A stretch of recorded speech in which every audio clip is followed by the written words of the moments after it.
پھر اس سرزمین میں علامہ اقبال جیسی شخصیت پیدا ہوئی ہے. یہ ساری چیزیں جو ہے یہ در حقیقت اشارہ کر رہی ہیں کہ یہ ملک مشیت ایزدی کے کسی طویل سلسلے کی ایک کڑی ہے. اور وہ سامنے آ گیا تھا کہ سن 47 میں یہ قائم ہوا ہے، اور پورے 9 مہینے بعد 14 اگست اور 13 مئی، 14 اگست سن 47 اور 13 مئی سن 48، پورے 9 مہینے بعد اسرائیل عالم وجود میں آ گیا. اللہ تعالیٰ نے اس عالمی بیماری، اس کے لیے جو علاج ہے وہ پہلے پیدا کیا ہے. جیسے کہ حدیث میں آتا ہے ما انزل اللہ من دائن الا انزل لہ دوان، اللہ تعالیٰ نے کوئی بیماری ایسی نہیں اتاری کہ جس کا علاج بھی نہ اتار دیا ہو. اور جیسے کہ ماں کی چھاتیوں میں بچے کی ولادت سے پہلے دودھ پیدا ہو جاتا ہے، اس کی غذا کا بندوبست پہلے ہو جاتا ہے، اسی طریقے سے اسرائیل کا جو فتنہ اٹھنے والا تھا اس کی سرکوبی کے لیے پاکستان وجود میں آیا ہے. اور آج وہ مرحلہ آ گیا ہے، تاریخ کا ایک عظیم موڑ. آپ دیکھیں گے کہ بڑی مشابہت پیدا ہو گئی ہے.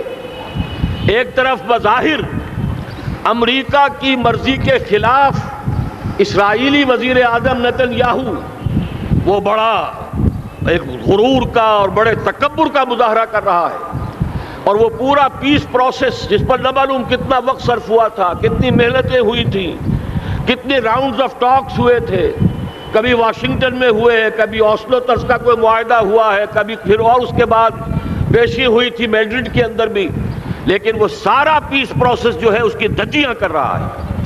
وہ وقت بالکل قریب نظر آ رہا ہے کہ یروشلم کے مسئلے پر وہاں بٹی دہک اٹھے گی. اور احادیث نبویہ میں جو خبریں دی گئی ہیں کتاب الملاحم کی احادیث میں معلوم ہوتا ہے کہ اب اس کا آغاز ہونے والا ہے. نتن یاہو کو امریکہ کے خلاف جانے کا اصل میں حوصلہ کیوں پڑ رہا ہے؟ اس لیے کہ اسے معلوم ہے کہ فرنگ کی رگیں جہاں پنجہ یہود میں ہے، چاہے کلنٹن ہو یا کلنٹن کا باپ ہو، یہودی لابی وہاں کی اتنی مضبوط ہے، کانگریس میں اور سینٹ میں ان کا اتنا اثر ہے کہ کوئی بھی وہاں شخص بڑے سے بڑا طاقتور اور بڑے سے بڑا اختیارات کا حامل اسرائیل کی مرضی کے خلاف نہیں جا سکتا. یہی معاملہ یہاں نظر آ رہا ہے. بظاہر تو ناراضگی کا اظہار ہوا ہے، لیکن یہ بات اب تو کھلتی چلی جا رہی ہے. حقیقت یہ ہے کہ یہود اور ہنود کا بڑا گہرا لنک قائم ہو چکا ہے، اور یہ بھٹیاں اب دونوں طرف دہکیں گی. میں اس سے پہلے بارہا کہہ چکا ہوں، ملت اسلامیہ تقریباً 150 کروڑ افراد پر مشتمل ہے، لیکن اس میں سے تقریباً 20 کروڑ عرب ہیں. ان کو اللہ نے خصوصی فضیلت دی تھی. یہ تھے کہ جن کی زبان میں قرآن نازل ہوا، خود محمد عربی صلی اللہ علیہ وسلم عرب تھے، انہیں جو فضیلت عطا کی تھی. لیکن بدقسمتی سے اس دور میں آ کر بھی انہوں نے آزادی حاصل کرنے کے بعد بھی اپنا قبلہ درست نہیں کیا. کسی نے ماسکو کی طرف رخ کیا، کسی نے واشنگٹن کا رخ کیا، اللہ اور اس کے رسول کی طرف رخ نہیں ہوا. واقعہ یہ ہے کہ مجرم ہیں. دوسرے بڑے مجرم 150 کروڑ میں سے 10% یہ 15 کروڑ مسلمان ہیں. حالیہ جو سینسس ہمارا ہوا ہے اس کے بعد اندازہ ہو رہا ہے کہ یہاں کی آبادی 15 کروڑ ہو چکی ہے. 10% امت مسلمہ کا مسلمانان پاکستان ہے، اور یہ اس اعتبار سے کہ اسلام کے نام پر ملک بنا کر نصف صدی گزار چکے، لیکن یہاں پر اسلام کا بول بالا نہیں ہوا، کتاب و سنت کی بالا دستی کر اعلان نہیں ہوا. دستور میں ساری اسلامی دفعات موجود، لیکن اس کے ساتھ ہی ایسے خلا موجود، چور دروازے موجود کہ کوئی دفعہ بھی مؤثر نہیں ہے. یہ منافقت کا پلندہ لے کر ہم چل رہے ہیں اس دستور کو، اس دستور مملکت پاکستان کو. لہذا واقعہ یہ ہے کہ یہ بھٹی جو ہے اب ہماری آزمائش کے لیے آگ آد ابراہیم ہے، نمرود ہے. کیا کسی کو پھر کسی کا امتحان مقصود ہے؟ اسی لیے میں نے وہ آیت بھی آپ کو سنائی، وَلَنَّبْلُوَنَّكُمْ بِشَيْءٍ مِّنَ الْخَوْفِ وَالْجُوعِ. آج کی صورتحال پر غور کیجئے، کس درجے یہ الفاظ ہمارے جو ہیں وہ ثابت ہو رہے ہیں اور جس اپلائی ہو رہے ہیں. ایک خطرہ پیدا ہو چکا ہے. واقعہ یہ ہے کہ کوئی کرائسس ہو، کوئی خطرہ ہو، کوئی اندیشہ ہو تو قوم جاگ جایا کرتی ہے. اور اس کے بعد حقیقت یہ ہے اگر ہم نے جرأت کر لی، اور مجھے یقین ہے کہ ہو جائے گا، کچھ لیت و لال ہے، کچھ تاخیر ہے، حکومت کے کچھ اعلانات دو طرفہ سے بھی آ جاتے ہیں، لیکن مجھے یقین ہے یہ دھماکہ ہوگا، یہ مشیت اعزدی ہے، یہ شدنی امر ہے، یہ ہوگا۔ اور اس کے بعد یقیناً اس آیت مبارکہ کا دوسرا لفظ ہم پر منطبق ہوگا، وَلَنَبْلُوَنَّكُمْ بِشَيْءٍ مِّنَ الْخَوْفِ وَالْجُوعِ۔ یہاں دوسرا لفظ بھوک کا لفظ ہے، ہم پر سختیاں آئیں گی یقیناً۔ الکفر ملت واحدہ، پوری دنیا امریکہ کی زیر سرپرستی ہمارے خلاف کھڑی ہوگی، ہمارے اوپر پابندیاں لگیں گی، لیکن شاید ہمارے جذبہ ایمانی کو بیدار کرنے کے لیے اللہ تعالیٰ اسی کو ذریعہ بنا دے، اور پھر اس کے ذریعے سے پورے عالم اسلام میں عوامی سطح پر جو ہمدردی پیدا ہوگی پاکستان کے ساتھ، اس کے آثار شروع ہو گئے ہیں۔ کبھی قطر کی طرف سے خبر آ رہی ہے، کبھی الاحرام کا جو ہے وہاں بات سامنے آ رہی ہے۔ معلوم ہو رہا ہے کہ جو بھی پبلک اوپینین ہے پورے عالم اسلام میں، اس کی وجہ کیا ہے؟ میں نے اپنے پچھلے جمعے کے خطاب میں عرض کیا تھا کہ جیسے پاکستان سلطنت خداداد پاکستان ہے، ایسے ہی اس کی ایٹمی صلاحیت یہ بھی خداداد ہے، اللہ نے چھپر پھاڑ کر ہمیں دی ہے۔ ایسا نہیں تھا کہ ہم نے لیبارٹریاں بنائی ہوں، ہمارے سینکڑوں اور ہزاروں سائنسدان ریسرچ میں لگے ہوئے ہوں، نہیں، اچانک اللہ تعالیٰ کی طرف سے ہمیں ایک نعمت غیر مترقبہ عطا ہو گئی ڈاکٹر عبدالقدیر کی شکل میں۔ پھر نہ معلوم کس کس ذریعے سے اس پروگرام کو آگے بڑھانے کے لیے جن پرزوں کی ضرورت تھی، کس کس ذریعے سے وہ پرزے یہاں پہنچے ہیں۔ یہ بھی خالص خداداد صلاحیت ہے، اور اس کو سمجھ لینا چاہیے کہ یہ ہمارے لیے ایک فرض کفایہ کے درجے میں ہے پوری امت مسلمہ کی طرف سے۔ اس کی وجہ کیا ہے؟ پورے عالم اسلام میں کہیں اور یہ صلاحیت موجود نہیں۔ کچھ ایٹمی دانت نکلنے کا امکان پیدا ہوا تھا عراق میں، آپ کو معلوم ہے کئی سال پہلے اسرائیل کے جیٹس آئے اور اس کی ایٹمی تنصیبات کو تہس نہس کر کے چلے گئے۔ اس کے بعد جو کچھ ہوا ہے خلیج کی جنگ میں، اس کا اگلا پچھلا کھایا پیا سارا اگلوا دیا، اور اس کے لیے جو پابندیاں ہیں شدید سے شدید تر ابھی تک چلی آ رہی ہیں۔ تو اچھی طرح سمجھ لیجئے کہ پورے عالم اسلام میں صرف ایک پاکستان ہے، پوری دنیا میں صرف ایک ملک ہے جو اسلام کے نام پر بنا، پورے عالم اسلام میں صرف ایک ملک ہے جس کے پاس ایٹمی استعداد ہے۔ ان دونوں چیزوں کو سامنے رکھیے تو پھر مشیت اعزدی میں مختلف چیزیں جو اللہ تعالیٰ کی اس تدبیر کے اندر موجود ہیں، اس کی کچھ نہ کچھ کڑیاں جو ہے ملتی نظر آتی ہیں۔ لہذا اگر یہ معاملہ اب ہو جاتا ہے تو یقیناً اگرچہ سختی آئے گی، وَلَنَبْلُوَنَّكُمْ بِشَيْءٍ مِّنَ الْخَوْفِ وَالْجُوعِ، لیکن ایک تو یہ کہ اس قوم کے اندر سے انشاءاللہ جذبہ ایمانی برآمد ہوگا، اس قوم کے اندر سے ایثار اور قربانی کے جذبات برآمد ہوں گے، پورے عالم اسلام کی اخلاقی سپورٹ اسے حاصل ہوگی۔ اور میں یہ سمجھتا ہوں کہ جیسے نوائے وقت نے بھی بہت اچھا کیا، کل یا پرسوں کے اپنے جو سر وقت پر وہ احادیث شائع کر دی ہیں، جن میں سے دوسری حدیث بڑی معنی خیز ہے۔ حضور نے فرمایا عصابتان احرزہم اللہ من النار، دو لشکر ایسے ہیں کہ جن کو اللہ تعالیٰ نے جہنم کی آگ سے چھٹکارے کا پروانہ دے دیا۔ وہ لشکر جو ہیں وہ جہنم کی آگ سے چھٹکارا پا گئے، احرزہم اللہ من النار۔ وہ دونوں لشکر کون سے ہوں گے؟ اصابت یغزو الہند، ایک وہ کہ جو ہندوستان پر حملہ آور ہوگا، اور دوسرا وہ جو حضرت مسیح علیہ السلام کے ساتھ جبکہ ان کا نزول ہوگا، اور اللہ تعالیٰ ایک مجدد، اس آخری دور کے مجدد کی حیثیت سے حضرت مہدی کو بھی ہمارے درمیان میں سے اٹھائے گا، اور پھر جو آخری فیصلہ کن جنگ ہوگی الملحمۃ العظمیٰ، اس کے لیے یہاں سے فوجیں جائیں گی ان کی مدد کے لیے۔ اب ان دونوں فوجوں کو ایک حدیث میں جمع کرنے سے اندازہ کر لیجئے کہ اس کا مطلب کیا ہے۔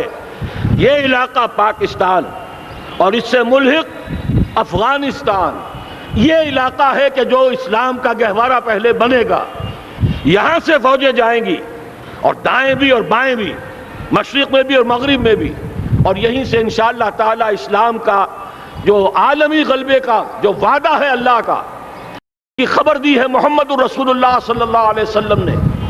لا يبقى على الارض بیت وبر ولا مدر الا ادخلہ اللہ کلمۃ الاسلام، اس روئے ارضی پر کوئی گھر بچے گا نہ خیمہ بچے گا جس میں اللہ تعالیٰ کلمہ اسلام کو داخل نہ کر دے۔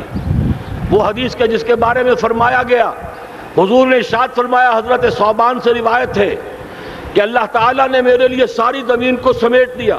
ان اللہ زوالی الارض فرأیت مشارقہا و مغاربہا، میں نے اس زمین کے سارے مشرق دیکھ لیے، سارے مغرب دیکھ لیے، لیکن یہ جان لو ان امتی سیبلغ ملکہا ما ذوی لی منہا، میری امت کی حکومت ان تمام علاقوں پر قائم ہو کر رہے گی جو پوری زمین کو لپیٹ کر مجھے دکھا دیے گئے۔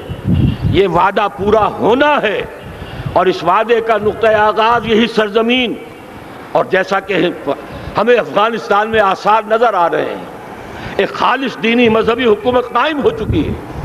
افغانستان کا 80% علاقہ امن کا گہوارہ بن چکا ہے، علماء کی وہاں قیادت ہے اور حکومت ہے۔ یہ پاکستان اور افغانستان مل کر، جیسا کہ آپ کو یاد ہوگا میں نے جب تجویز پیش کی تھی کہ حکومت پاکستان فوراً تسلیم کرے طالبان کو، اللہ کا شکر ہے، میں یہ نہیں کہتا کہ میرے کہنے کی وجہ سے ہوا، لیکن بہرحال اللہ کا فضل ہوا کہ چند دن کے بعد ہی حکومت پاکستان نے تسلیم کر لیا طالبان کی حکومت کو۔ میری دوسری تجویز ابھی پینڈنگ ہے، پاکستان اور افغانستان کا کے درمیان کانفیڈریشن قائم کیا جائے۔ یہ ملک دونوں مل کر واقعتاً، کہ ایک نے واقعتاً 15 لاکھ سے زیادہ جانیں دے کر مرنا سیکھ لیا ہے، اور جو قوم مرنا سیکھ لے اسے کوئی مار نہیں سکتا، اسے کوئی شکست نہیں دے سکتا، اور ایک وہ قوم ہے پاکستان میں کہ جو 400 سال کی تجدیدی مسائی کے اثرات کی امین ہے، یہ اس کا تراث علمی ہے، چاہے وہ تحریک حضرت مجدد الفسانی کی تھی، چاہے وہ علمی تحریک شاہ ولی اللہ کی تھی، چاہے وہ تحریک جہاد سید احمد بریلوی کا تھا، چاہے اور جو بھی رجال عظیم پیدا ہوئے ہیں 14ویں صدی ہجری میں، ان سب کے اثرات یہاں موجود ہیں۔ یہ چیزیں مل کر وہ طاقت بنے گی کہ یہاں سے اسلام پھر پھیلے گا، مشرق کی طرف بھی مغرب کی طرف بھی۔ اصابۃ تغزو الہند و اصابۃ مع عیسیٰ ابن مریم، یہ چیزیں جو ہونی ہیں الحمدللہ میں سمجھتا ہوں کہ اب تیزی کے ساتھ حالات اس رخ پر جا رہے ہیں۔ کہیں فرمایا ان ینصرکم اللہ فلا غالب لکم، اگر اللہ تمہاری مدد کرے تو کوئی تم پر غالب نہیں آ سکتا، وَإِن یخذلکم، اور اگر خدا نہ خواستہ اللہ تعالیٰ ہی اپنی مدد تم سے کھینچ لے، واپس لے لے، سلب کر لے، ان یخذلکم، تمہیں چھوڑ دے، فمن ذا الذی ینصرکم من بعد، تو پھر کون ہے جو تمہاری مدد کر سکے گا۔ اس مرحلے پر سیاسی جماعتیں اپنے جو ان کا مزاج ہے اس کے مطابق چاہتی ہیں کہ کیپٹلائز کریں، پولیٹیکل مفادات حاصل کریں۔ بہرحال میرے نزدیک ایک کنسنسس ہونا چاہیے، ایک نقطے کا دھماکہ ہونا چاہیے، اور نمبر 2 اللہ اور اس کے رسول کے ساتھ صلح اور اللہ کی مدد کی ضمانت حاصل کرنے کے لیے کتاب و سنت کی ٹوٹل بالادستی، پورے دستور پاکستان میں کوئی شے اس کے منافی ہو اس کو نکال کر باہر کر دیا جائے، نفاق سے پاک کر دیا جائے۔ جیسے دعا ہے اللہم ربنا طہر قلوبنا من النفاق، اسی طرح دعا مانگیے کہ اللہ ہمارے ملک کے دستور کو نفاق سے پاک کر دے، اور وہ ساری ترامیم جن کا کہ ہم نے ایک مہم بھی چلائی تھی، وہ ترامیم جس کا تقریباً وعدہ کیا تھا نواز شریف صاحب نے، جس کے لیے 2 مرتبہ ایک محفل میں کہا تھا راجہ ظفر الحق صاحب سے کہ راجہ صاحب پھر تیاری کیجئے اور دستور کی ترمیم کا بل تیار کیجئے، لیکن یہ کہ معلوم ہوتا ہے کوئی بڑا ہاتھ ایسا تھا جس نے روک دیا ہے۔ یہی ہاتھ ہے جو آج ہمیں ایٹمی دھماکہ کرنے سے روک رہا ہے۔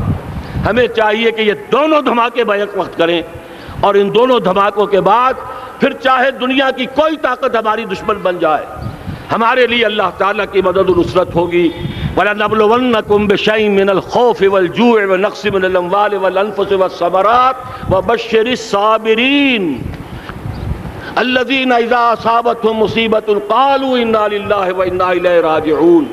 تو قوم انشاءاللہ تعالی، میں یہ سوچا کرتا تھا قوم مردہ ہے، بے حس ہو چکی ہے، دین سے عام طور پر بیزاری پیدا ہوتی جا رہی ہے، جو ہمارے دینی قیادت ہے اس سے بھی لوگوں کے اندر مایوسی پیدا ہو رہی ہے۔ کیسے ہوگا؟ میں نے بارہا کہا جب میں یہ شواہد دیکھتا ہوں جو حدیث میں ہے، جس کی خبریں دی گئی ہیں، 400 سال کی تاریخ دیکھتا ہوں، تو مجھے پاکستان کا مستقبل بہت شاندار نظر آتا ہے۔ یہ تو مشیت ایزدی میں کسی بہت اہم رول کو پلے کرنے کے لیے قائم ہوا ہے۔ جب میں زمینی حالات کو دیکھتا ہوں تو مایوسی ہوتی ہے، لیکن میں یہ سمجھتا ہوں کہ وہ وقت آ گیا ہے کہ جس میں یہ قوم جھنجھوڑی جائے۔ ایک دفعہ کا یہ جھنجھوڑا جانا انشاءاللہ تعالی ہمارے بہت سے دل اندر دور کر دے گا۔ آخر چینی کیا تھے؟ ایک 10 صدی پہلے کے چینی افریقی قوم آج کہاں سے کہاں پہنچ گئی ہے۔ ہمارے اندر بھی چاہے یہ کہ اوپر راکھ ہے، اندر چنگاریاں ہیں، ان چنگاریوں کے بھڑکنے کا وقت آ گیا ہے، اور انشاءاللہ العزیز اسی ایٹمی دھماکے سے اس پورے عمل کا جو ہے آغاز ہو جائے گا، جس سے یہ سرزمین پاکستان اسلام کا گہوارہ بنے، اور پھر یہاں سے پوری دنیا میں اسلام کے غلبے کی جد و جہد کا آغاز کیا جائے۔ بس میں اسی پر اکتفا کر رہا ہوں۔ اللہ تعالیٰ سے دعا کرتا ہوں کہ وہ ہمارے حکمرانوں کو، اگر تو کوئی تاخیر ہو رہی ہے انتظامی امور کی وجہ سے، کوئی بات نہیں، بہرحال معاملہ ایک اچانک ہو گیا ہے، لیکن مجھے توقع ہے کہ انشاءاللہ وہ دھماکہ ہوگا اور جلد ہوگا۔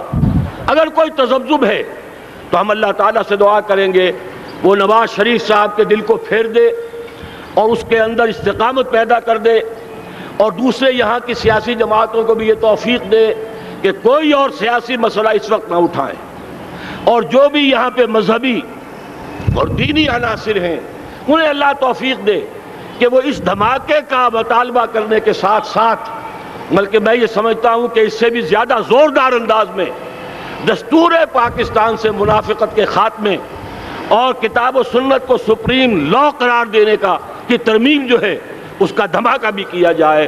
اللہ تعالیٰ ہمیں اس کی توفیق عطا فرمائے۔ اقول قولی ھذا واستغفر اللہ لی ولکم ولسائر المسلمین والمسلمات۔